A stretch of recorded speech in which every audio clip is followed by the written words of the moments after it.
¿Cómo están, queridos amigos? Estamos dando inicio a este segundo capítulo de esta temporada muy especial. ¿Qué son los crisoles venideros en la vida del cristiano? Bueno, acompáñenme junto a nuestro invitado para estudiar la palabra de Dios acerca de este importante tema. Bienvenidos.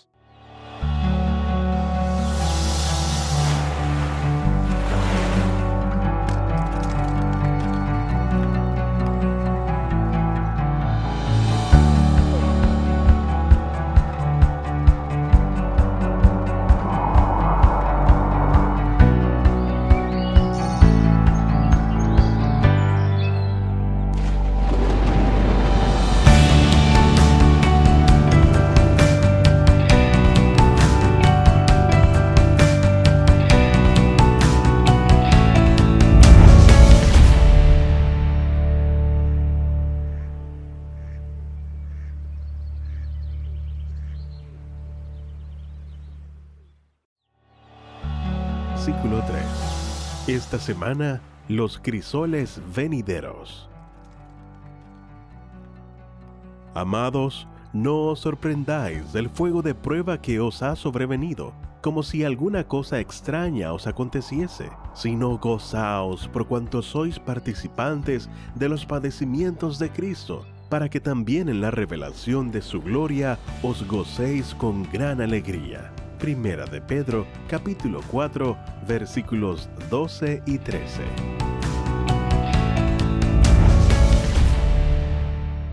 Ya estamos dando inicio a un nuevo capítulo de Lecciones de la Biblia, agradeciendo como siempre a cada uno de nuestros amigos que está en sintonía de la TV Nuevo Tiempo o a través también nos está buscando allí a través de sus dispositivos móviles en nuestras plataformas digitales. Gracias también por sus mensajes, por estar y entrar en contacto con Lecciones de la Biblia. Y por supuesto, junto con dar a cada uno de ustedes una cordial bienvenida, le damos también una bienvenida a nuestro pastor, nuestro invitado, ya de la casa, ¿no? Ya pasamos nuestro primer capítulo juntos y ahora en este segundo capítulo, pastor, vamos a estar hablando de la palabra de Dios. Muchas gracias por su compañía. Muchas gracias. Este diálogo es bastante interesante. Lo que vamos a mirar durante esta temporada me parece que es importante para el crecimiento de nuestra vida cristiana. Y necesario, ¿no? Tal vez contarle a nuestros amigos que las temáticas de Lecciones de la Biblia y de la escuela sabática, ¿no? Que es el departamento, el ministerio que vela por esta nutrición, esta alimentación de la palabra de Dios para toda la iglesia adventista a nivel mundial, se define con varios años de anticipación. Y es como que las temáticas vienen a suplir necesidades que tienen los hijos de Dios hoy. Vemos que Dios se está dirigiendo incluso hasta la selección de las temáticas, inspira en su momento a los autores para que ellos vayan desarrollando estas áreas y puedan ser aplicadas. Por ejemplo, estamos viviendo las consecuencias de haber estado 2 años en pandemia. Ya no estamos hablando de la crisis pandémica, sino de las consecuencias, problemas económicos, independiente cuál sea el país, estamos viviendo efectos de inflación, el alza de los precios, más enfermedades mentales hoy en día, desde los jóvenes, los niños, adultos, nos toca ver el efecto en los estudiantes también, y vemos que la palabra de Dios nos trae mensajes, ¿no? Los crisoles venideros, es decir, que lo que ha vivido el mundo, tal como lo dice Mateo, es solo principio de dolores. Vendrán cosas aún mayores y estaremos dispuestos, nosotros estaremos preparados para afrontar este valle de sombra y de muerte, pero no temeré mal alguno porque tu vara y tu cayado me infundirán aliento, porque sé que tú estarás conmigo. Ese es el desafío que tenemos esta temporada, pastor, no es menor, ¿no? Claro que sí. Ahora, recordando la lección anterior, claro, el Señor nos insta a poder avanzar con fe. Y creo que el mensaje de esta semana tiene que ver con el tema de la fe también. Así es. Avanzar con fe.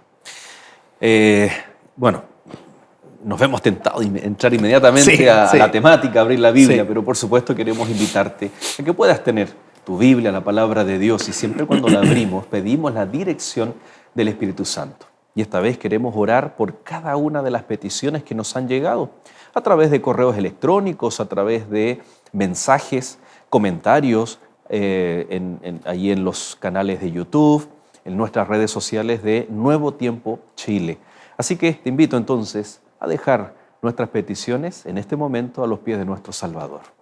Querido Dios y Padre nuestro, gracias te damos porque al abrir tu palabra sabemos, pues pedimos con fe que el Espíritu Santo nos acompañe, nos guíe, para no solo entender, sino también poder aplicar a nuestra vida, para entender aquellas situaciones adversas como la oportunidad para que nuestra fe se pueda desarrollar, para que nuestra confianza en Dios se pueda consolidar. Amén. Queremos, Señor, dejar cada una de las peticiones que nuestros amigos, nuestros hermanos, Señor, están teniendo en este momento en su mente, en su corazón.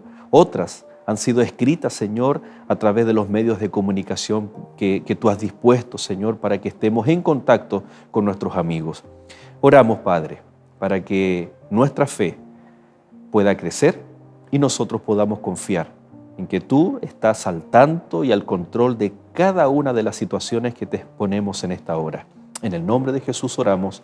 Amén, Señor. Amén. Mencionábamos, pastor, a modo de introducción en el capítulo anterior, que el crisol son estos recipientes que se exponen a altas temperaturas para que el contenido pueda ser purificado, pueda ser derretido o pueda ser transformado, ¿no? El ejemplo más básico es la composición del agua, o más que la composición, los estados del agua. Cual sea el estado, ya sea sólido, gaseoso o líquido del agua, cuando es expuesto a altas temperaturas, sí o sí va a cambiar, va a mudar. Dios siempre desea el cambio cuando nosotros hablamos de la naturaleza humana, así como estamos, así como el pecado nos ha trastocado. Sin duda alguna que Dios desea que haya un cambio en nuestros corazones. Y siempre hay apelos, hay llamados, está la obra de Dios en el corazón humano para que se genere este cambio. Conociendo Dios, el corazón humano, como los crisoles, como este ejemplo de la prueba como un fuego, a nosotros nos debiera hacer entender que es una obra incluso divina. Claro, es interesante porque lo que tú planteas está bajo la temática y la experiencia de la primera epístola de Pedro, en donde Pedro está describiendo una situación difícil que están pasando los cristianos. La primera epístola de Pedro abarca esa inquietud del dolor, de la situación difícil, de la persecución, de los maltratos, del quito de propiedad, por ejemplo, también que los cristianos sufrieron en ese entonces. Pero es interesante cómo comienza la primera palabra de ese versículo, dice amados, amados. O sea, es como la palabra de un padre hacia sus hijos. Con cariño, desde lo profundo de nuestra alma, la Escritura, y en este caso Pedro, se acerca a aquellos que están sufriendo y que sabe que en muchas latitudes o lugares donde ellos están no se iba a tener noticia de ellos.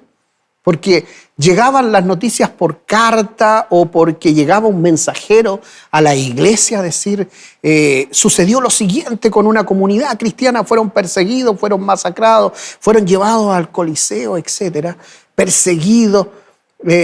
Algunos no se sabía nada de ellos, pero otros sí. Y cuando la iglesia lograba tener esa noticia, caían pero con dolor profundo, pero se levantaban con lo que dice ahí Pedro, dice, no os sorprendáis del fuego de prueba que os ha sobrevenido. Interesante que esto, yo me imagino, pastor, que no es simplemente una muletilla. Claro. Hay personas que siempre tienen una muletilla, hola querido, amado, hasta con nuestras propias esposas o los esposos, tienen ciertas palabras que Yo no creo que aquí haya sido una muletilla usada sin ninguna intención. Estaba pensando, no sé si usted se acuerda, si le tocó vivir aquello cuando éramos niños y estábamos pasando a la adolescencia, una edad compleja, y cuando muchas veces nuestros padres nos corregían, nos disciplinaban o castigaban, tal vez más de algún niño, más de algún amigo ahí que nos sintoniza, tal vez dijo, tú no me quieres. Cuando Claro. nuestros padres nos estaban disciplinando, ¿no? No, tú no me quieres, tú no me amas, ¿por qué me haces esto? ¿Por qué no me dejas ir a una fiesta? Tú no me amas. ¿Será que cuando el ser humano está pasando por un momento difícil o que considera difícil, se siente que no está siendo amado, cuidado, protegido por Dios? ¿Será por esta razón que a Daniel, el ángel, cuando Daniel está tan afligido, que está ayunando 21 días en el capítulo 10, capítulo 9 se arrodilla a orar o se postran, pierden su fuerza, están pasando por un momento que le está trastocando todo su sentido, y llega el ángel, lo primero que le dice en 2 ocasiones, tú eres muy amado. Lo mismo a Juan también cuando estaba solo ahí en la isla, en Patmos, el mensaje es de amor primero para él.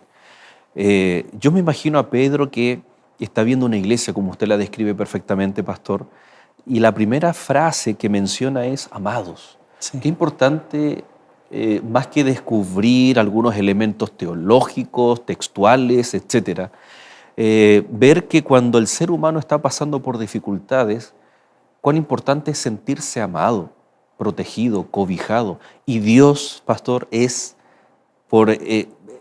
el ser supremo que cuando sus hijos sufren, lo primero, más que mostrar una salida o una comprensión de la situación, es que nosotros podamos sentir el amor divino.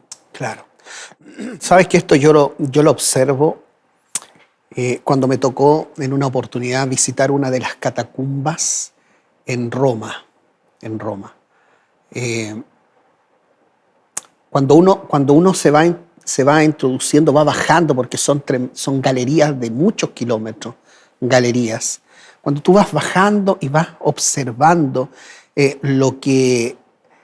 las imágenes que fueron impregnadas ahí, porque claro, ellos llevaban a sus seres queridos y los sepultaban en esos lugares, eran cementerios, pero ellos escapaban de la persecución, pero no solamente servía para escapar, sino que para esconderse, sino que también servía para tener cultos, para adorar al Señor, para tener recogimiento espiritual en esos lugares, fortalecerse espiritualmente. Y ellos impregnaban las historias bíblicas o las enseñanzas que recibieron de los discípulos, la impregnaban en figuras, Wow. en murales ahí. Y a mí me llamaba mucho la atención, porque ante el sufrimiento y el dolor, ellos podían dibujar, por ejemplo, a Jesús con un cordero sobre sus hombros, que era la imagen que más se repetía dentro de las que habían ahí en todas esas galerías. Entonces yo decía, wow, qué fuerte ser perseguido, pero esta gente no negaba de su fe, sino que al contrario, afianzaba su fe haciendo dibujos del buen pastor, del buen samaritano, de Cristo lavando los pies de sus discípulos, una cena ahí alrededor de una mesa. Entonces, ante la dificultad, y Pedro bien lo decía y lo entendía porque sabía que estaban sufriendo, ante las dificultades el cristiano se acuerda de aquellas promesas maravillosas que están descritas. Y qué interesante que en esa escena que usted nos lleva, pastor, estar arrancando literalmente, probablemente nos hace tener una visión de preocuparme solamente de mi bienestar, la autopreservación. Pero estos murales les hacía ver fuera de. Claro.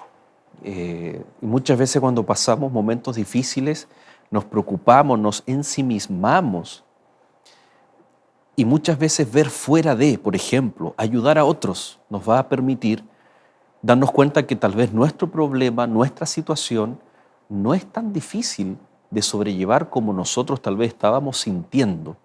Ahora, pastor, el verso 12 Pedro, en la primera carta, capítulo 4, es interesante porque dice, no os sorprendáis del fuego de prueba que os ha sobrevenido, como si alguna cosa extraña os aconteciese. Es decir, ¿qué está diciendo Pedro? Que la prueba, a tal punto que la compara como el fuego que nos purifica, nos limpia y todo, pero es fuego. El fuego causa de Dolor. cierta forma dolor, algo se destruye. Dice que no sea algo extraño, es decir, nosotros debiéramos, en otras palabras, acostumbrarnos a las pruebas. No está diciendo Pedro que esto se produzca así como masoquismo, buscar el dolor. No se está refiriendo a eso. Es la experiencia del cristiano. Ser cristiano hoy en día no es para cobardes. Ser cristiano es para valientes.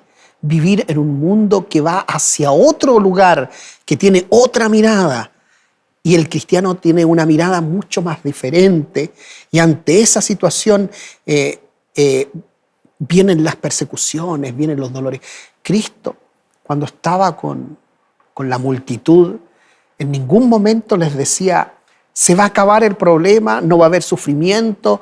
Incluso algunos decían y instaban a los discípulos cuando Cristo los alimentó ahí a los 5.000, 7.000 que habían, era mucha gente. Le decían algunos a los discípulos, dile al maestro que se proclame rey, porque así se nos acabarán todos los problemas. Si alguien no tiene que comer, Él va a obrar un milagro y va a dar el alimento. Si alguno cae en batalla, Él los va a sanar porque lo hemos visto. Si alguno muere en batalla, el Señor los va a resucitar porque nosotros lo hemos visto resucitar gente. Pero Cristo no le habló de que los problemas se iban a solucionar aquí en esta tierra. Él les dijo claramente, hay un lugar muy diferente. Voy a preparar lugar para vosotros, dice la Escritura. Y si me fuere, voy a preparar lugar y me los voy a llevar, parafraseando el texto. Me los voy a llevar porque quiero estar con ustedes. ¿Será que Pedro está hablando entonces de una realidad y no de una utopía? Porque muchas veces podemos encontrar tal vez algunas otras denominaciones cristianas, evangelistas, predicadores, que presentan el camino del Señor como un camino pavimentado, llano, que el Señor nos va, no sé, se me viene a la mente una frase, y el Señor soltará esas cadenas que te tienen atados. O sea, es verdad, el Señor tiene el poder, pero nosotros no podemos descuidar la realidad versus tal vez una utopía que muchas personas pueden creer que existe al aceptar a Cristo Jesús. Y ahí nosotros, los pastores, la iglesia, los líderes, debemos ser responsables. Como Pedro aquí está mostrando una realidad, pero no es una realidad para desanimar. Al contrario, en el siguiente verso dice, sino gozaos. ¿De qué forma? Y aquí viene la pregunta que vamos a dejar, porque nos vamos ahora a hacer un alto, pero la siguiente pregunta, ¿de qué forma en medio del dolor, de la prueba, del fuego, nosotros al mismo tiempo podemos estar con gozo? Bueno, hacemos un alto y ya regresamos.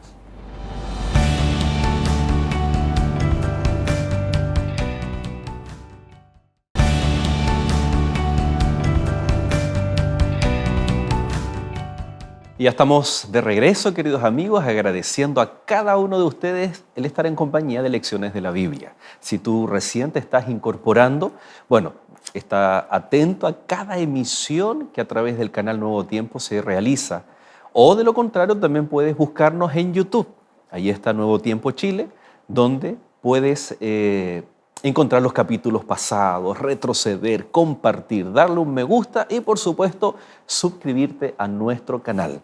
Y, por supuesto, queremos, antes de responder a aquella pregunta que quedó pendiente, saludar a nuestros amigos que han estado en contacto, que nos escriben, que nos envían saludos. Por ejemplo, a nuestra amiga Blanca Isabel Medina, que nos escribe desde Carolina del Norte, en Estados Unidos. Y ella nos dice que semanalmente siempre está atenta, esperando la emisión del repaso de la lección junto a Nuevo Tiempo. También tenemos a nuestra amiga Yaris Márquez. Dice, bendiciones hermanos, soy de Colombia, ¿ya? Maravillosas lecciones, muchas gracias. Gracias a ti, Yaris, por estar en compañía de Lecciones de la Biblia. Y así también queremos saludar desde Barcelona a Maritza Castro. también nos deja sus saludos allí, nuestra amiga Maritza. Desde Roma, Italia, también tenemos una amiga allí, Lorena Portillo, dice, le sigo viendo cada semana desde Roma. Hermosa historia. Bueno, ahí estaba diciendo que le conmovió una historia, una vivencia que uno de nuestros invitados en la temporada pasada se sintió muy identificada y dice que se conmovió. Háganos saber, sentir también sus opiniones, cómo vamos viviendo, estudiando juntos lo que es lecciones de la Biblia. Nuestra amiga Yadira Borges Pérez, ella nos saluda desde Campeche, México. Por supuesto también, Yadira, un cariñoso saludo para ti. Aquí tenemos un pedido de oración. Dice, buenas noches a todos, les pido oren por mi familia, que se conviertan y entreguen al Señor.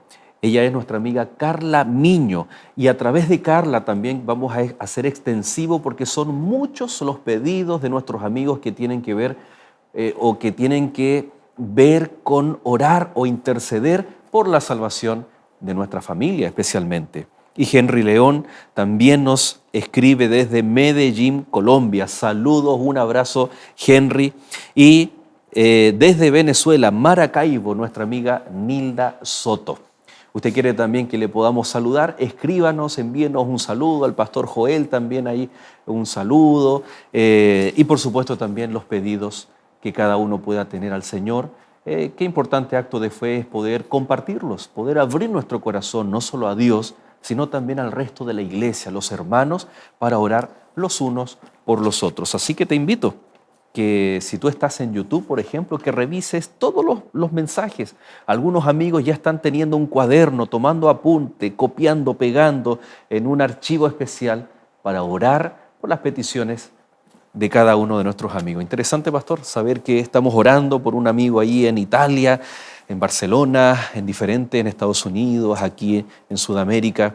De eso se trata también el Crisol. Vamos a verlo, conversarlo más adelante también, cuán importante es el apoyo de la familia espiritual, de la iglesia, ¿no? Y Nuevo Tiempo también somos esa familia espiritual. Pastor, cuando hay dolor, cuando hay sufrimiento, es como desubicado decir, hey, alégrate, gózate. Es más, siempre tratamos, cuando como pastores entramos a una sala de un hospital y está la familia reunida en torno a un familiar, tratamos de ser muy solemnes y reverentes.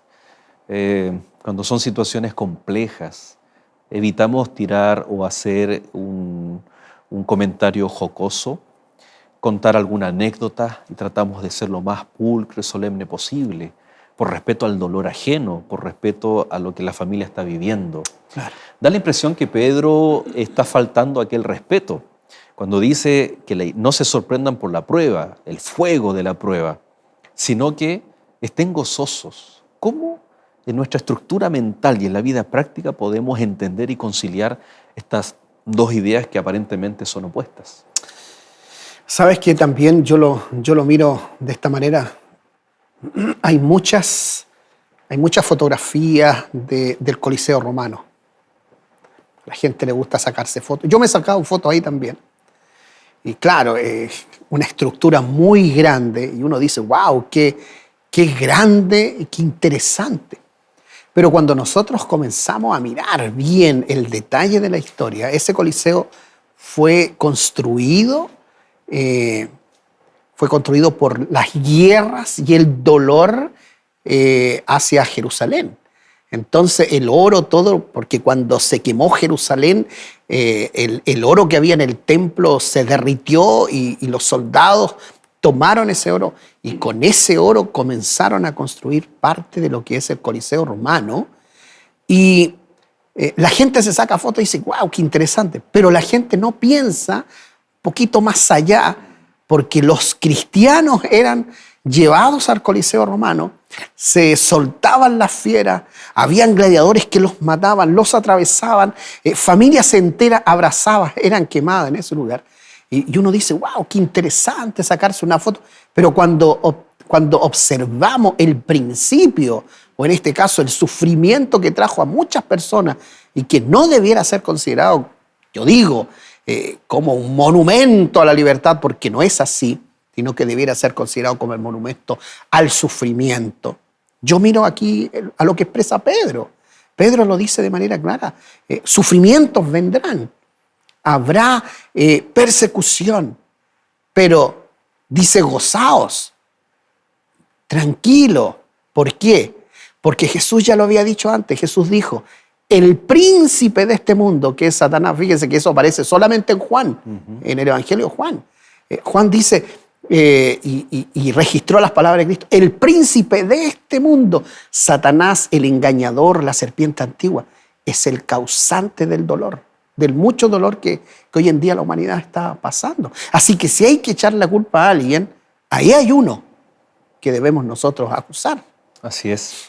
Y de hecho lo dice ahí en el Pedro, en el capítulo siguiente, el 5, verso 8, sed sobrios y velad, porque vuestro adversario el diablo, como león rugiente, anda alrededor buscando a quien devorar.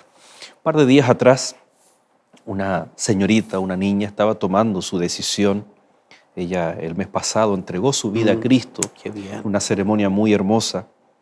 Y previa a la ceremonia conversábamos, ¿no? Estaba su capellán de la escuela, su madre. Le decíamos que tomar la decisión por Cristo le iba a traer, claro, decirlo así es complicado. Claro. Iban a venir pruebas y dificultades. Pero que estos ataques del enemigo están predichos en la Biblia. Pablo menciona el lenguaje, ¿no? Que debemos revestirnos de toda armadura de Dios. Claro. Debemos resistir al diablo es. en Cristo Jesús. Así es. Entonces, cuando yo, y de forma didáctica tratábamos de hacerle entender, cuando yo recibo ataques versus cuando no recibo ningún ataque. ¿Por qué no recibo ningún ataque? En este caso, buscando el ejemplo, ¿no? de león rugiente. Porque tal vez estoy en el mismo terreno del enemigo.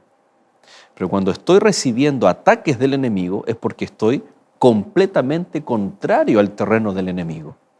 Y ahí está nuestro gozo, ahí está nuestra alegría, entre comillas, ¿no? Y gozaos por cuánto soy participante de los padecimientos de Cristo, para que también en la revelación de su gloria os gocéis con gran alegría. O sea, no es que debemos tener una actitud masoquista, ¿no? Que nos alegre el dolor, sino que nos alegre, primer argumento que dice Pedro, porque estamos padeciendo igual que Cristo. Claro. Segundo, porque me identifica como un hijo de Dios y me da sentido de pertenencia, porque si estoy siendo atacado por el enemigo, me está automáticamente reforzando la idea que yo no pertenezco a Satanás, sino que pertenezco a Cristo, porque los que pertenecen a Cristo es el objetivo que tiene los dardos del enemigo, es el blanco que el enemigo tiene. Y eso debiera traer un gozo, una alegría de saber de que estamos en el lugar correcto, padeciendo, por supuesto, pero que el resultado, ¿no? Y tal vez el tercer elemento, que el resultado de la prueba debiera ser beneficioso para nuestra vida. Claro. Cuando tú mencionabas el texto ahí, donde Pedro dice, sed sobrio, velad, porque vuestro adversario, el diablo, como león rugiente, anda alrededor buscando a quien devorar. Los felinos tienen la característica de no ser escuchados. Tienen en sus patas, tienen como una almohadilla y sobresalen sus garras. Ellos las esconden para no producir daño, pero cuando necesitan atacar... No como el perro que suenan, ¿no? Claro, claro, se sienten cuando suenan. Sí. Entonces, estas las esconden o estas las sacan. Entonces, lo que hacen estos felinos es esconder las garras, y ahí yo pido disculpas a los veterinarios, que posiblemente a lo mejor esté cometiendo un grave error en esta descripción, pero ellos sabrán enseñarle a los demás sigilosamente, como estas almohadillas, van avanzando, se ponen en posición de ataque y cuando la presa se ha descuidado, ya sea tomar agua, viendo el tema de los animales, tomando agua, a lo mejor comiendo del pasto, en ese momento, cuando está vulnerable, se abalanza el felino, el león en este caso, y toma a la presa y no la suelta con sus garras. Entonces, Pedro bien conocía, porque los leones han existido siempre, y volvemos más allá, volvemos al Salmo 23, cuando David dice, ahí en el Salmo 23 dice, con tu vara y tu cayado. Entonces es ahí donde cuando el enemigo se va a abalanzar para destruirnos, es cuando el buen pastor, Cristo Jesús, levanta la vara y nos defiende. Pero el Señor dice, el león busca su presa y Satanás busca la presa para destruirla. Aquí tal vez, pastor, es una respuesta, una de las respuestas que probablemente puedan ser tres, las vamos a ir descubriendo a medida que va pasando esta temporada, que el origen del dolor no es de Dios. Aquí vemos que es Satanás, es el león rugiente, pero aún así que Dios está al control de la situación. Sí. Me estoy recordando de Corintios, corríjame usted, 1 Corintios capítulo 10, cuando dice que Dios nos va a permitir que carguemos una prueba más fuerte de lo que podamos sobrellevar. Por lo tanto, Dios tiene, ese texto dice que Dios tiene el control, que Él permite, pero que el origen del mal es del enemigo, como león rugiente. Nuestra responsabilidad es estar en el redil, bajo los cuidados del pastor, pero aún así los que están en el redil igual pueden ser atacados por el león, ¿no? Claro. El material de estudio que nosotros tenemos en Lecciones de la Biblia menciona que otra causa también del dolor, de la prueba, de la dificultad, es producto de nuestros propios errores, nuestros propios pecados, ¿no? Cuando Satanás es el origen, pero también por culpa de nuestras propias malas decisiones. Malas decisiones, claro. En ese caso, ¿Dios nos abandona? En ese caso, ¿cuál es la actitud de Dios cuando nosotros cometemos un pecado, un error? Y tenemos que sufrir por culpa de esa propia decisión. Mira, ahí volvemos nuevamente a la imagen del Padre. Ahora, cuando hablamos de Padre, estamos hablando de protección, por lo tanto, la madre y el padre. Uh-huh. Cuando el pequeño, el chiquitito está aprendiendo algunas cosas que son negativas, que pueden hacerle daño, la madre, ¿qué es lo que hace? Observa y mira. Le dice al niño, mira, no toques la estufa porque te vas a quemar.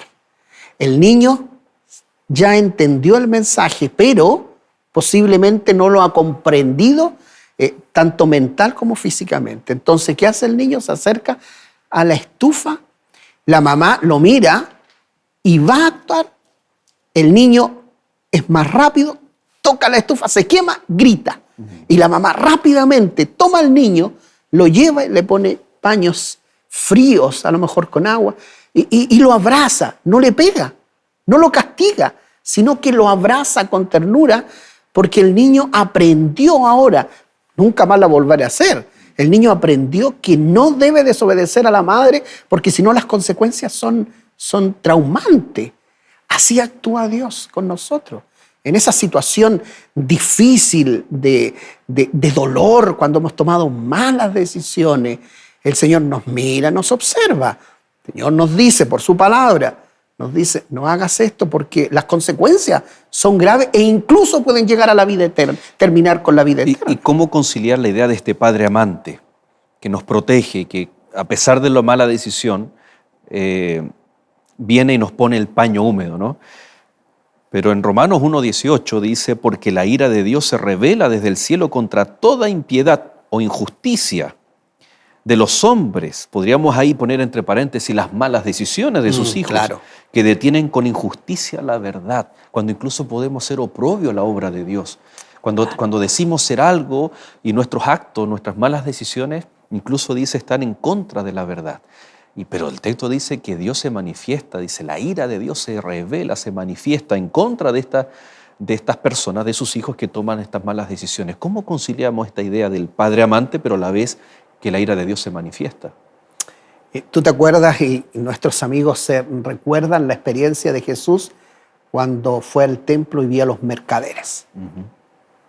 Jesús se acerca y le indignó tanto, le molestó tanto, que su templo sagrado estuviese siendo utilizado para actividades fraudulentas.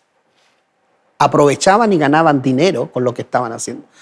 Entonces, la Escritura lo describe de esta forma. Dice que el Señor fue, tomó un látigo y comenzó, dice, no a golpearlos, sino que a hacer sonar el látigo en el sonido, en el ruido que se produce con el viento, y eso hizo un sonido que la gente lo escuchó como si estuviesen Cristo pegándole, y arrancó. Pero hay una autora, Elena de White, dice muy claramente, dice, Cristo no golpeó a ninguno de ellos porque Él no produce daño a sus hijos. Entonces, de esa manera tenemos que observarlo. El Señor mira que estamos en una situación difícil. Observa lo que tú acabas de mencionar en Romanos, en donde se describe la maldad en toda su forma del ser humano. Y el Señor siente dolor por eso, pero las consecuencias, o sea, si el Señor podría castigarlo, enviarle enfermedades, etc. Pero las propias consecuencias del ser humano, de su extravío, les produce enfermedades, separación en matrimonio, dolores en los hijos y una cantidad de situaciones por esa el padre mala de alguna decisión. forma tiene que manifestar que no está de acuerdo a aquella decisión, ¿no? Y muchas veces esas manifestaciones, la Biblia dice que es la manifestación de la ira de Dios, pero no es una ira que nosotros consideramos, ¿no? Que cuando estamos airados, incluso no nos damos cuenta de lo que estamos haciendo, podemos herir de forma peor a nuestros hijos, a las personas que nos rodean, etc. La ira de Dios es distinta a la ira humana, Claro. pero es una manifestación de que no está de acuerdo con el pecado o con las decisiones, pero el no estar de acuerdo no significa que nos abandona. Es perfectamente conciliable el padre amante, pero también el padre que manifiesta que no está de acuerdo con lo que el hijo ha hecho, ¿no? Y las consecuencias las debemos asumir y son parte del proceso de aprendizaje y de fortalecimiento de la vida espiritual del Hijo de Dios. Vamos a hacer un alto y ya regresamos aquí en Lecciones de la Biblia.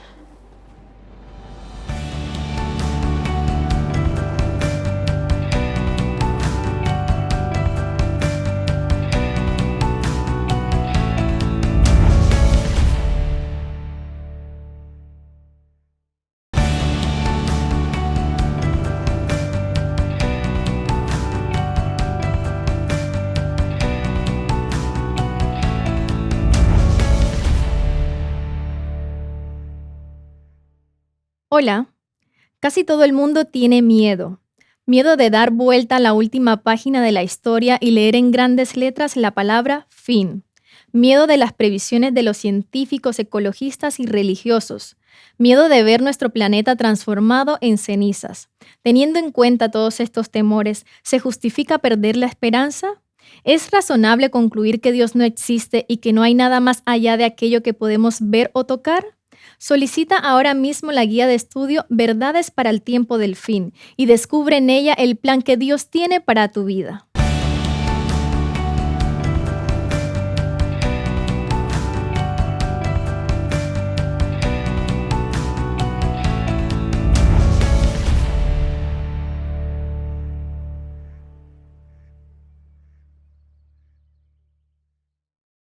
Y ya estamos de regreso en nuestro último bloque aquí en Lecciones de la Biblia. Ha pasado rápido este capítulo porque está muy interesante el estudio, porque tiene que ver con nuestra propia experiencia también. Pastor Joel, estábamos hablando de al menos 3 respuestas bíblicas al sufrimiento humano. Y tal vez podríamos resumirlo cuando Pedro dice, como león rugiente buscando a quien devorar. Yo me estaba acordando de la historia de Job. Sí. ¿Quién es el autor del mal en Job? Es Satanás. Y ahí está el diálogo, ¿no? Nuestros amigos lo pueden buscar en el capítulo 1 y 2 del libro de Job. No obstante, Dios está al control, pero no le hagas daño. Sí. O sea, Dios está controlando la situación, pero el autor es Satanás. Después tenemos el segundo caso, que es el de Jonás. ¿Por qué Jonás sufrió? ¿Por qué? Dios, él tenía la palabra de Dios, tenía el mensaje, tenía la instrucción de Dios, pero tuvo que sufrir las consecuencias de sus malas elecciones. Aún así, Dios estaba al control. cuando debía haber muerto ahogado, enredado por las algas, el Señor envía un pez. Y el tercer caso, tal vez podríamos mencionar que es el de Lázaro. Cuando vienen los mensajeros y le dicen, tu amigo está enfermo, yo me imagino los discípulos empezaron a arreglar sus mochilas, sus bolsos, y ven que el único que no está arreglando los bolsos es Jesús. El Señor los hace esperar, incluso hasta cuando Lázaro está muerto. Y ahí está este diálogo con los discípulos. Si duerme, sanará. No hay nada mejor que dormir un buen sueño para sentirse más aliviado. El Señor le dice, no, él duerme, pero está muerto. Entonces ahí se provoca un sufrimiento, pero es un sufrimiento en el cual Dios está al control porque busca algo mayor en la vida de aquella persona que está sufriendo. Satanás es el que provoca malas decisiones, consecuencia de las malas decisiones, y Dios permitiendo ciertas situaciones para un bien mayor en la vida del cristiano. La pregunta, pastor, es, ¿cuán difícil es darnos cuenta en el momento del dolor? Porque ahora es fácil decirlo, es fácil conectar con historias bíblicas y hay muchos ejemplos. Pero ¿cómo nos damos cuenta en el momento exacto del dolor, del sufrimiento, de que va a ser beneficioso, de que debemos alabar, agradecer a Dios? Creo que nuestro primer instinto es a reclamar, a buscar ayuda y no a estos consejos que nos da tanto Pedro, Jeremías. Vamos a ver también que hay unos textos bien interesantes. Claro.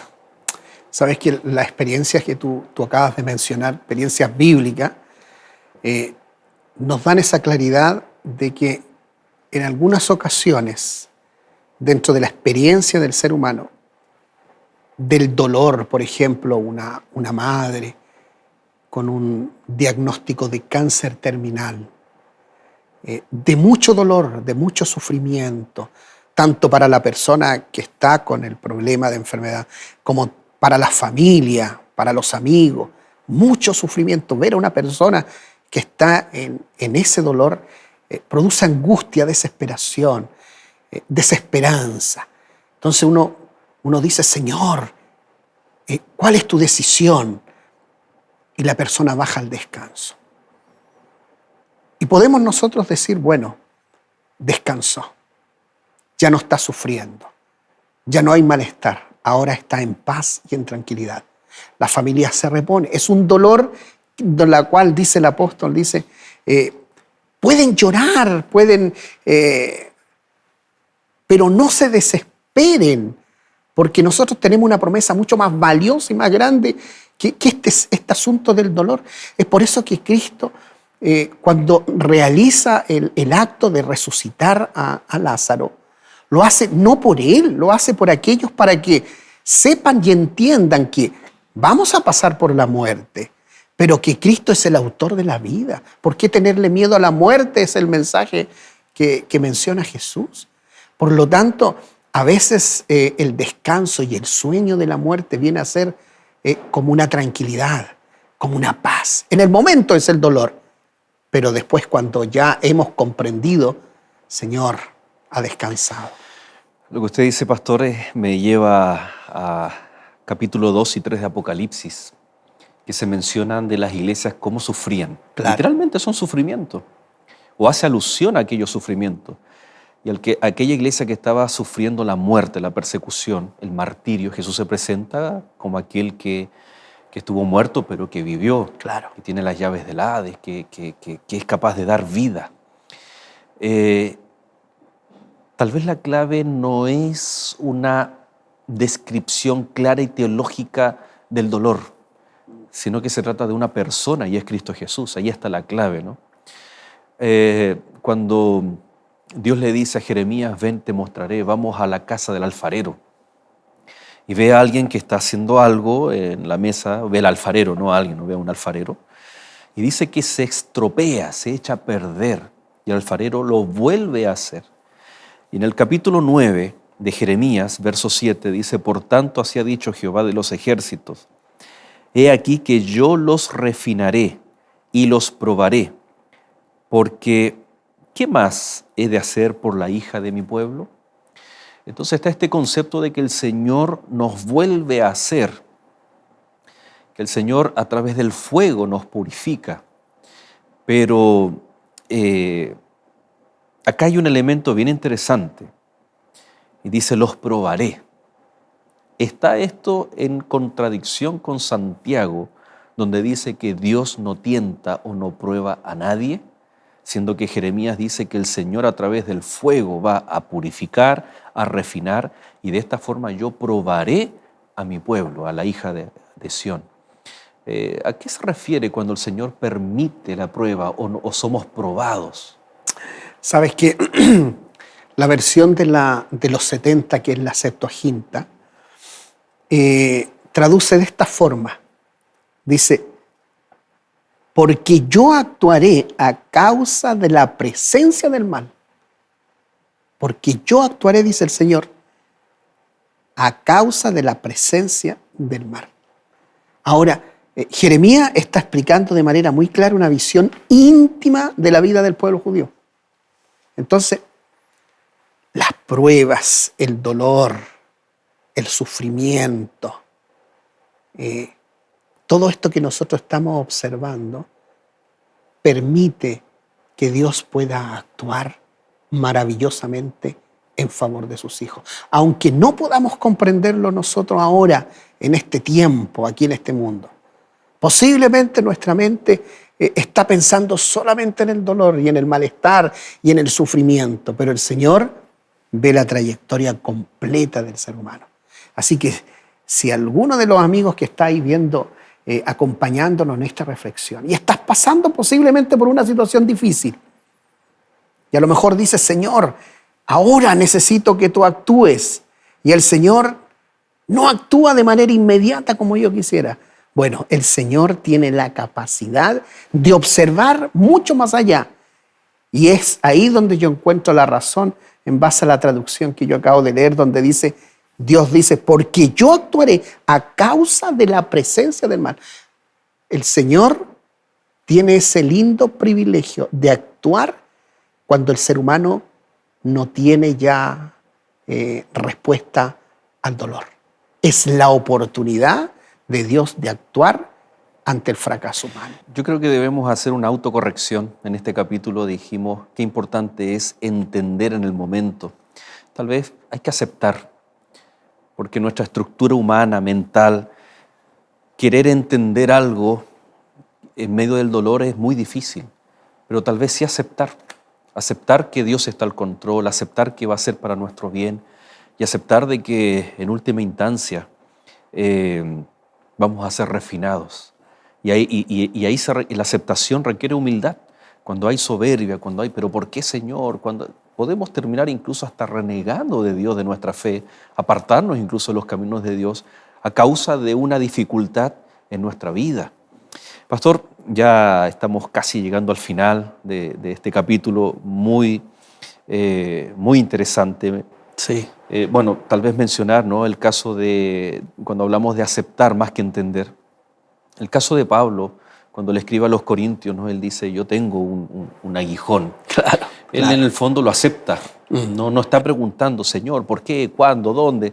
Para tratar de entender su proceso, sino que está diciendo, bueno, esto es designio de Dios, es la voluntad de Dios y yo lo acepto. Y Él sabrá cuándo. Entonces hay situaciones en donde por más que nosotros queramos, y ojo que el Señor es tan misericordioso que Él no se ofende cuando nosotros oramos y le decimos, Señor, quita de mí esto.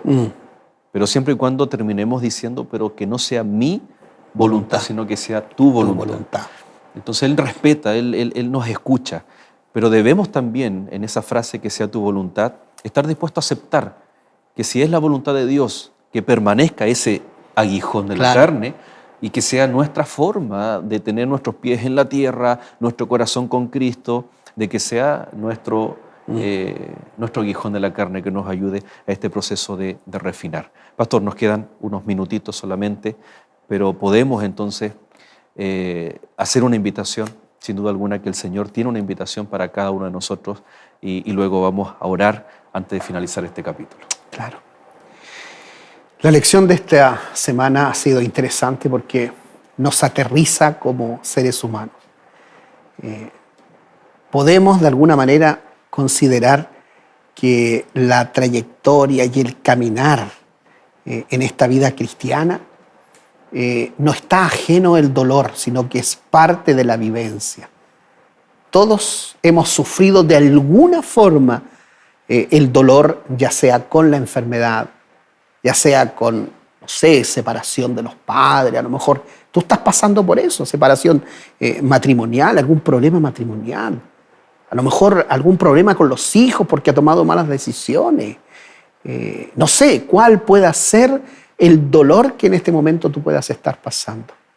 Pero sí debemos considerar que, así como decía el pastor, a Pablo podría no haber sentido ese aguijón. Algunos dicen, bueno, pudo haber sido la malaria, algún tipo de enfermedad, pero se acerca más al tema de haber perdido un poco la visión cuando Cristo se le aparece. Podemos estar pasando por dificultades, pero yo te quiero animar a buscar a Cristo, a buscar a Dios, que es el autor de la vida, no es el autor de la muerte. Él no inventó la muerte. Cuando creó al ser humano, Él dijo, voy a hacer al ser humano para que viva dichoso, con alegría, con paz y disfrute de todas las bendiciones que yo le voy a dar. Ahora podemos estar pasándolo mal, pero todo esto se va a acabar. Cristo va a venir muy pronto, va a llevarse a sus hijos, va a preparar un mundo mejor en el cual podamos tener paz, tranquilidad y gozarnos de la presencia de nuestro Creador. Quiero invitarte para que busques al Señor diariamente. En el dolor y en el sufrimiento, la mejor forma de levantarse con fuerza es cayendo a los pies de Jesús. Quiero invitarte a orar para ser fortalecido, a lo mejor en el dolor o en la angustia que podamos estar pasando. Oremos. Mi amoroso Padre, gracias por hacernos comprender que este mundo no nos pertenece, que este mundo tiene un príncipe maligno que trata de hacernos daño, ya sea en la familia, en el trabajo, en la enfermedad, produciendo situaciones difíciles. Pero tú eres el autor de la vida. Es interesante que cuando tú caminaste por esta tierra, la mayor cantidad del tiempo usaste la sanidad para poder restablecer a las personas de su dolor, cuando la religión no entregaba tranquilidad ni paz. Ese Señor Jesús, que entre en nuestros corazones, que nos ayude a tener un cambio significativo y que podamos considerar que las pruebas que estamos pasando en este mundo son para mejorar nuestra vida cristiana, nuestro carácter y hacernos cada día más semejantes a Jesús. Bendícenos con tu amor. Gracias por llamarnos a este ministerio, al ministerio de la salvación. En el nombre precioso de Jesús oramos. Amén. Amén. Amén. Muchas gracias, pastor, por habernos acompañado en este capítulo. Por estar aquí presente. Así es. Y por supuesto, queridos amigos, a cada uno de ustedes les agradecemos y te dejamos invitado para que, primero, te quedes en Nuevo Tiempo, canal de esperanza y su linda programación preparada para ti. Y por supuesto, en segundo lugar, para que nos volvamos a reencontrar en un próximo capítulo de Lecciones de la Biblia. Que Dios te bendiga.